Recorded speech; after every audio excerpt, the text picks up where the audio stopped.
Yeah, I mean, we knew it was the number one thing that we had to do a good job of if we were going to come in.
with Kylan and David. I see Joey's. We'll start with Joey, then we'll go to Jeremy. Hey, Kylan, I have a two-parter over here. If you could just walk me through the emotions of finally being back out there, and then what the last month or so has been like for you. Of course, hearing your name, all the fans erupt and all that means everything to me, especially, being from here. It's my senior year. I had to sit out a couple of games and, it was an unfortunate situation, but I finally got to be able to have a chance to come back and play. So for me, it was very, just appreciative of getting that opportunity again. And then this last month, just been pretty much doing everything I can just to get my hand healthy, be in the right mental state when I wanted to get back on the court, having the right confidence in myself. Been on the treadmill with Coach Fletch in the weight room. Like a week and a half ago, got cleared to practice. Slowly been incorporating contact within that. Went and met with the doc Thursday, told me he felt comfortable me playing. We just been back in the game. Colin, just how does it feel? And how did it go on the court, do you think? Like, how would you kind of evaluate how it all went for you? It's been good so far. I'm just still trying to get adjusted, stuff on my hand, especially my dominant hand. Today I missed a couple of easy layups. Just try to get more adjusted on it. But overall, it's fine. Whatever the case may be, if it's not going offensively, then I'll just do my best to do other things to help our team win. David, what difference did you notice with Kylan on the court today? As I said before, Kylan is our most important player, especially in defensive end. And I think the biggest win from today is having him back. And I feel safer when he's on the court guarding other best players, and that's it. Oh, my bad.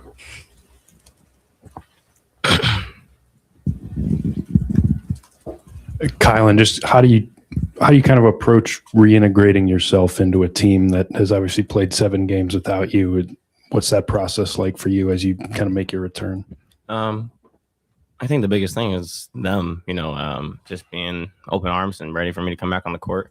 I think just watching the last couple games that, there's opportunities for me to make impactful plays without having the ball in my hands. And I think I've done a great job with that for my last 2 years being here. So I think it's just being me. I think that was the biggest thing for me. Kylan, how have you seen David grow as this season's gone along, especially when you were out to have another playmaker you running the offense through? How have you seen him grow? For sure. Just his confidence and continuously being aggressive throughout the games. He knows no one can guard him, and I make sure he understands that. So I think for him, continuously just being confident and aggressive, because he's one of the best bigs in the country, and understanding that no one will stop you from getting the spots that you want. And I'm proud of him for continuously just being like that. David, after the last 2 games, there's a lot of talk from you guys, from Coach Underwood, just that the little things was where you guys missed. What did you do differently today, maybe to hit on those little things?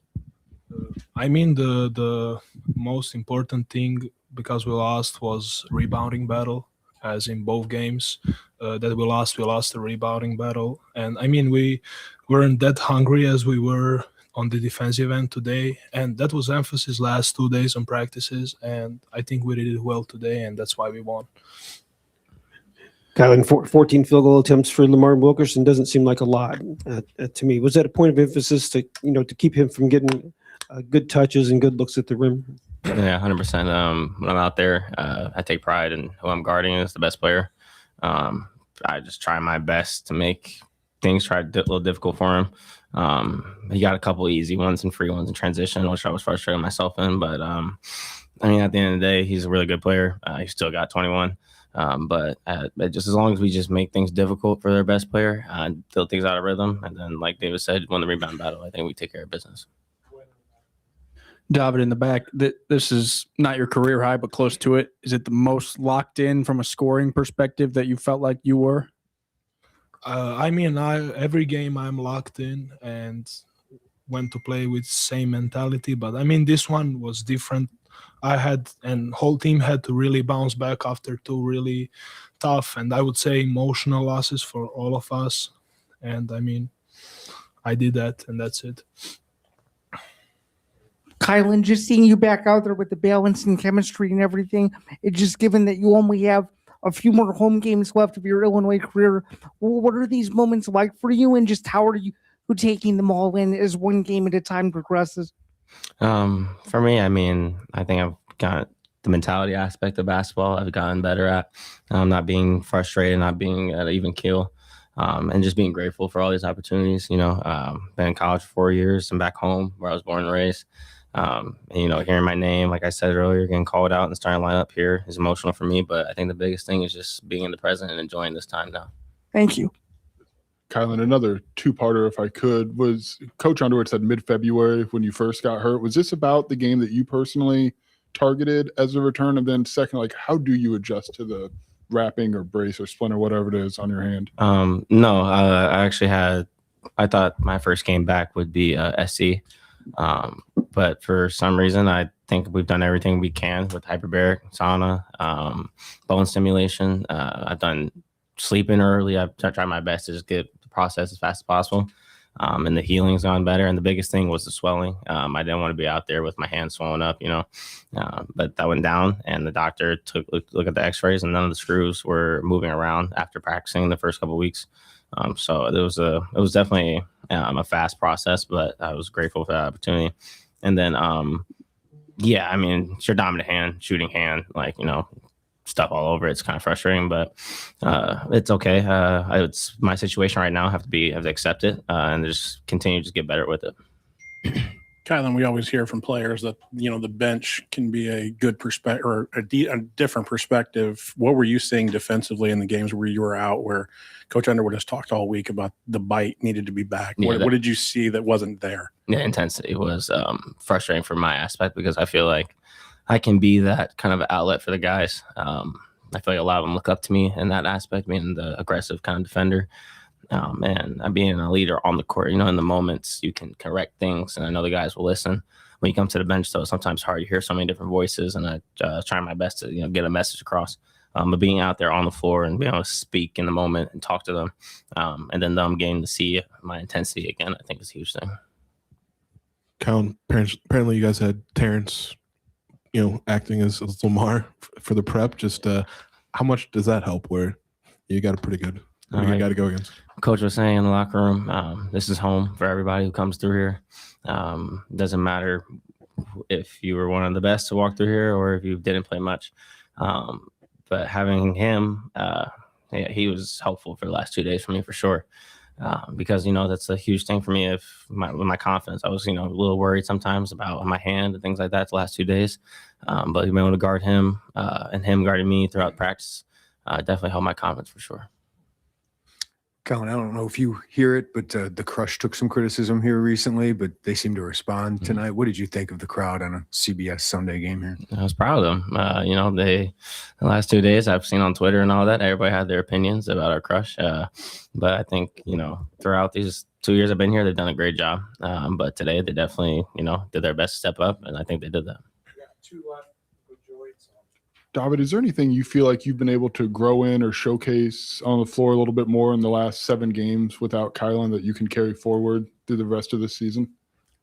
Obviously I had to step up as a point guard in a few moments to bring the ball up. But I think the thing that we were missing the most, and someone had to step up on the defensive end and to try to fill that hole we had without Kylan. And we did it for the most part. We did it good. We win. Just last 2 games were worse, but just that. KJ and Will were here to watch today. How nice is it to have guys that you played with come back to watch? And what does it say about where this program is heading? That you have guys who are starting to play really well in the NBA and they're still coming back to support. For me, those are my youngins, like last year, and now they're in the league doing great things. Really proud of them. I know how much work they both put in, day out. I've witnessed it with myself and my eyes only. And honestly, it's just, surreal moment, continuously seeing them just grow as men and just continue to be better as basketball players. Next year, I'll be there to lock their ass up too, though. But and then, like I said, this is home for everybody. This is anytime you leave this program, you're accepted to come back anytime point frame. But yeah, I think that's just the staple of, us in Illinois basketball.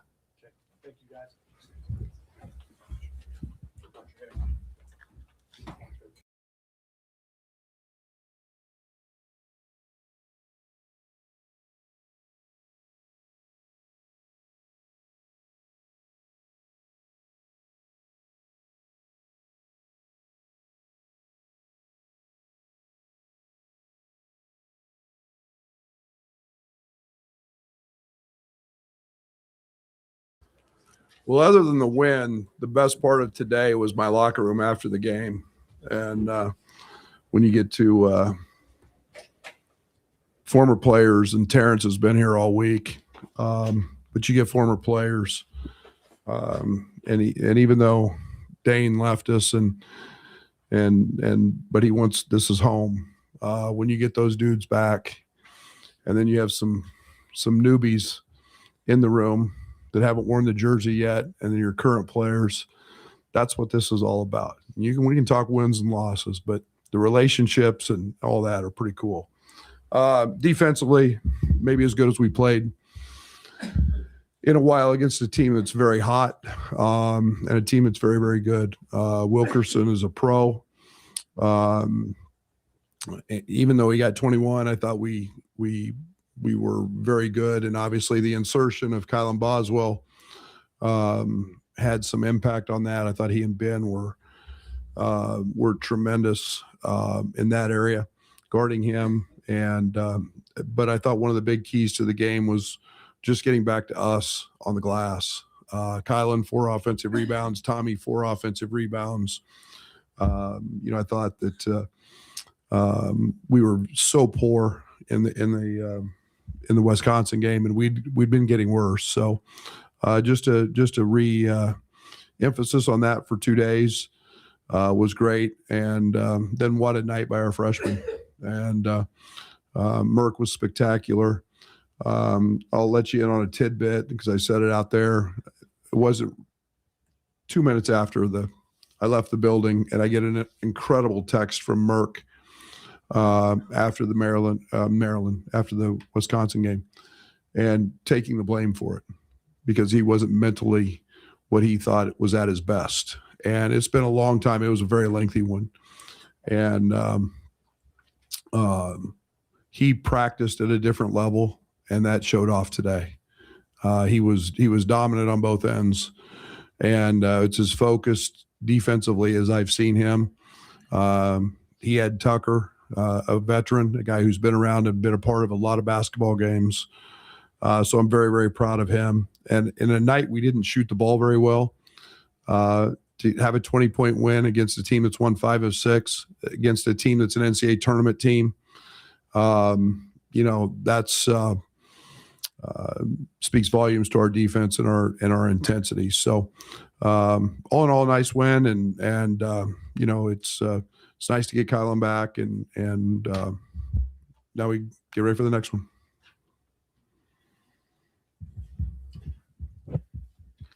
Coach, scoring versatility showed up in this one. To like 22 of 36, I think, from 2 and 40 points in the paint. Did you feel like you could get to the rim and get it inside against this team? Yes, very big part of what we were trying to do.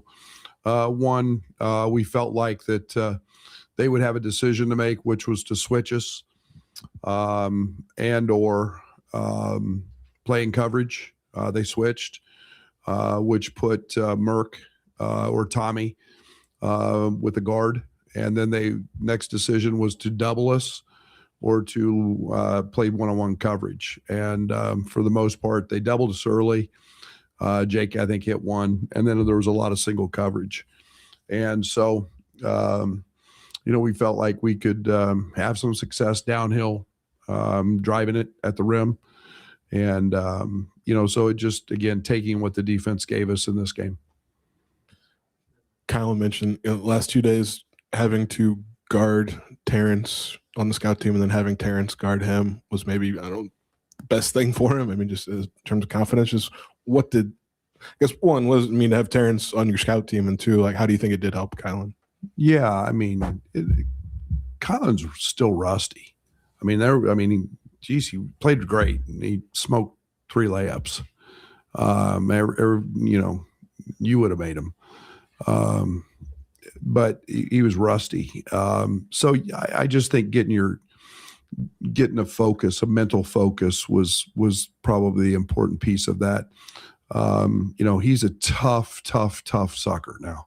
I mean, he's got his appointment moved up. He pushed for that. Everything's right in his hand. And, that dude was ready to be back in a jersey and perform. And I was very happy the crowd acknowledged him. And, we're a better team for having him on the court. Brad, Kylan said it, that when he was on the bench with the injury, he just saw intensity and a lack of focus when he was on the bench. It wasn't an X's and O's thing. What immediately switches when he gets put back in the lineup in that regard? Yeah, and 2 days off and 2 days of practice. We didn't cover Indiana 1 second. We usually do some 2-day prep stuff, and we didn't cover them 1 second. In our I don't know what it was, Friday. We didn't cover them 1 second. It was about us, and we had slipped a lot. Block out rates and offensive rebounding rates and mistakes in coverage. It was more all about us getting our edge back. It's very hard to do that. That's on me. I got to find more time to do that. But and then the insertion of Kylan picks up a different. You pick up a different energy. He's a veteran. He knows what this is supposed to look like. I guess, Brad, along those lines, what did you see or feel from your team? I mean, you've inserted guys who have missed some time before. From an energy standpoint, how did you personally observe that? Yeah, I mean, we didn't want Kylan. Kylan didn't have to do too much from an offensive standpoint. It wasn't that piece of it. My biggest challenge was for him to rebound, and then guard, and just his physicality and his presence makes us a better team defensively. There's no doubt about that. And I thought he was very focused in that area, and I thought he was committed to those singular things. And then, offense just kind of happened for him. Coach, it was a relatively quiet night for Jake Davis, but on the season as a whole, just what has he meant as a key for you guys within this roster? He's our leader. He's our voice. He's one of the great role players in college basketball, not just the Big Ten. He is an elite role player. Does everything that he's supposed to do. Missed a couple that he normally makes. But, the strides that young man's made on the defensive side from a year ago, the effort, everybody respects how much weight he's lost, how he controls his body, how dedicated he is. And then the thing I love about him is he's not afraid of confrontation. And young people today, most of them are. And he doesn't care who it is. It could be Tommy, who's his best friend. It could be Kylan. It could be a freshman. And when they're not doing the right things to help us win, he confronts those. And that's invaluable for us. He is at the top of our list in terms of the pecking order of importance. I'm intrigued by that story you told us about David. Is that something that probably fair to say wouldn't have happened a few months ago? And how much? Oh, no, it would have happened with him. It would. I mean, he just felt it was time. He felt like he is the ultimate competitive winner, and it was just his way of, I think, helping himself become more motivated and right. Maybe my words weren't getting through to him, but some self-reflection.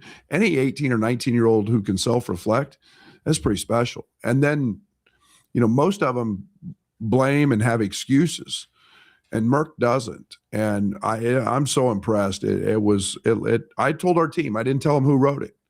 I told them about the letter that I got from a teammate. And I mean, it's a team building moment when you have somebody that does that. And that's just a young man who cares about winning. Coach, you talked about how much you emphasized this week getting that edge back. At this point in the season, what is key to continue that and make sure that stays consistent? Yeah, the good thing is we had 11 games in 33 days. Now we get a little bit of, we've obviously got a week in California. I got to keep making sure that happens. We've got, I don't know what we got, 5 left? 4 left, 5, 6 left. So I don't even know. 5 games left. Making sure that happens. And the other piece to that is making sure, if and when we get Andre back, what that looks like, and we get him in there the right way to help us, to be as healthy as we can heading down the stretch.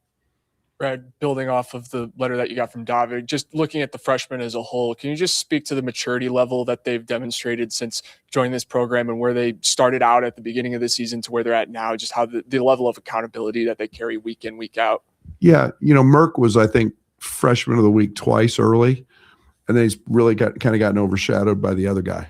And that's probably not fair to talking about how good Merck's been all year. And we've gone from, he's a playmaker for us. He is a guy that has played in just about every position that we can extend and put him in. He's guarded, he's guarding everybody on the court. He's playing offensively and that's so hard to do for a veteran, let alone a freshman. But I think it speaks to who he is and Keaton both. But the game is not sped up. I'm blessed. I get to coach two of the most mature players and well beyond their years. Coach, you mentioned on the radio Wagler doesn't flop and maybe doesn't get calls because of that. Can you elaborate on that a little bit? Yeah. When he gets knocked down, it's usually legitimate knockdown. And, both the officials told me they missed the one right before the half. I was furious because I saw it. And he gets clubbed in the head. And they came out, all of them came out and said they missed it.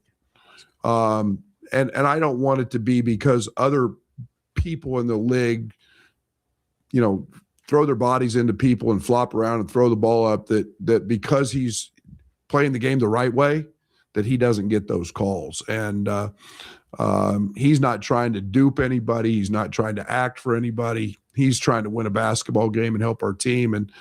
And that's been my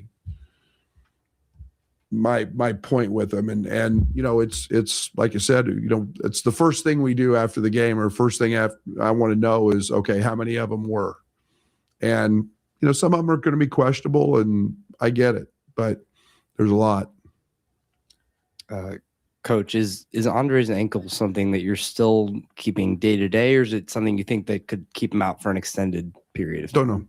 Don't know. He's working at the process of coming back from that. You get to a certain point where you've got to be able to do it in practice and have that healthy. And like I said, my biggest concern is the health of us long term. And if that means he needs to stay at home from LA and that trip and live in the hyperbarics and get treatment, then we'll do that. If that's what because we're not just going to throw him out there with missing 10 days, 12 days, 13 days without practice. Hey, Coach, a lot of recruits and potential future players here in Champaign. What do you think the environment was like for those players to be able to watch Illinois win today? And what's it like following those kids throughout their final year of high school or final 2 years? Yeah, it's what it's all about. That environment, that culture. It's a noon game on CBS, and Orange Crush was great, and they were here 2 hours early, and you got to figure out how to continue to get really good players in this program, and to get where we want to go. Pretty good atmosphere. Back here, then three more after this. Brad, we've talked a lot about your offensive efficiency numbers being so good all year long, but today too, talking about two freshmen who have the ball in their hands a lot. Today, 2 turnovers. That's it. It's how happy are you just to see how well you guys do things on the offensive end, possession after possession? Yeah, and that's why I was distraught after Wisconsin. Distraught. We had 13. We did some of the dumbest things that we were out of our process, not normal. Throwing high lows. We just lobs to Merck on an out of bounds. Just out of characteristic. And that was a great sign for me to say our process has slipped a little bit. Yeah. How about that decision making from a lot of freshmen and 2 turnovers in a high level game? That's why we're pretty successful. Brad, I know how you feel about the Orange Crush. They were challenged a little bit from the outside here recently. What do you feel Why? about? I don't really. Yeah, just what do you feel they've give you today? So you guys think when I'm full of crap when I tell you that I don't read anything you guys write? I didn't know that they were. Really? Were they? Okay. They're great. We got the best fans in the country. All I want is our building to have at some point all that concrete up there start chipping away because it's so loud, and then we can stress Josh out instead of me. 7 steals out of 9 total forced Yeah, turnovers. Doug's really happy with that number. Doug's going to do backflips now, and he hasn't asked the question, in like a week about 5 days about our turnover rate. How about that? Is that not unbelievable, Scott? Seven steals. Sure. I was going to ask, even like that number, like how much can that maybe boost what's already been a pretty impressive offense? I don't know. We're winning games, and I'll let Doug worry about our turnover rate and all that. We're 365th out of 365, so maybe today we moved to 364. Do you feel like you needed to turn teams over? No. Anything different in the second half defensively, or was it just a matter of better execution? Or I thought we were really good the first half. I thought the whole key to the game, though, was not giving them easy baskets in transition. And spurtability is one thing that team has. And I think in their last game against Oregon, Wilkerson went 12 or 13 minutes without a field goal. It didn't make one. And then all of a sudden he's on a 10-0 run in about a minute and a half. And he ended up with 41 and didn't score for 12, 13 minutes. And that's what you got to avoid against that team. And I thought the tempo and I thought our connectivity on the defensive side and awareness was really good. And then Dorn, who shoots 90% of his shots from 3, had one point.